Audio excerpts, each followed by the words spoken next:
There were days when people used to think that the earth was flat and the sun rotated around the earth. But sometimes later, they realized that their thoughts and perceptions were wrong. The moment of realization. I, Aksha, a 9-year-old pet lover, would like to share one such moment of truth with you all today. This particular incident happened 2 years back when I was under construction along with my parents. My parents were busy and I was exploring the nearby garden area. I happened to meet a soft and very cute kitten which immediately took a piece of my heart. As a famous quote says, there are only few things in life that are more heartwarming than to be welcomed by a cat. I can't accept more of the quote as I felt the warmth of the welcome. The frightened look and the blue eyes of the kitten made me want to pet her. So I went and comforted her in all the means I knew. It was a short meeting with my kitten friend, after which I didn't meet her for the next 1.5 years. Last year, we moved to our new apartment. One day, I met a fully grown cat and I immediately realized it was the same kitten which I met during my last visit. She had the same blue eyes and the same fur. I was really happy to see her. I felt it also recognized me in the way it came near me and stood by my feet. With their lengthened memory span, cats can remember a person's face up to 10 years.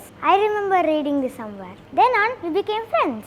I named her Frita and we used to meet every evening in our garden area. One fine day, it suddenly disappeared for some time. When the next time I saw her, there were 3 balls of fur rolling beside her. It happened to be her kids. I was awestruck and astonished that a small kitten whom I met a year back now had 3 little kittens. First one I named Fluffy, who's cute and bubbly just like her mother. Second one I named Fear, who doesn't come out often and stays with her mother. Third kitten I named Hyper, who had blue eyes, hyperactive and can't stand in one place for a moment. The days went by happily and my evenings were occupied by Sprita and her kids. Suddenly one day, there was a notice put up by our apartment association that feeding and petting stray dogs and cats are prohibited inside the apartment campus. I was devastated.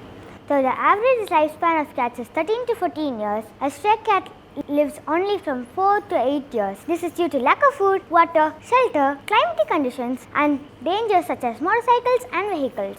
Furthermore, they are prone to infections and lack of medical care will lead to death. They're not stray cats, they're mine. I went and cried to my parents. They can't take them away and they're not stray cats. I was worried what would happen to my little friends.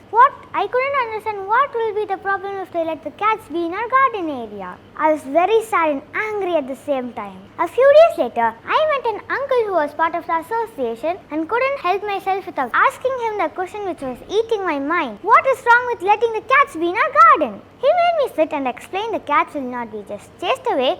Instead, they will be given over to good animal welfare organization. Also, not good for the people living in the apartment as there are so many disturbances and threats of spreading new allergies and disease caused by them by bringing dead and rotten things inside the apartment. Also, it's good for the stray cats which are usually harmed by the other animals and by some mischievous kids. After that conversation, I realized caring can be done in different ways. Taking care of by being with them is one way, acting smart and making wise decisions for their good is the other way. That is my moment of realization. Thank you all for listening patiently. Have a great day.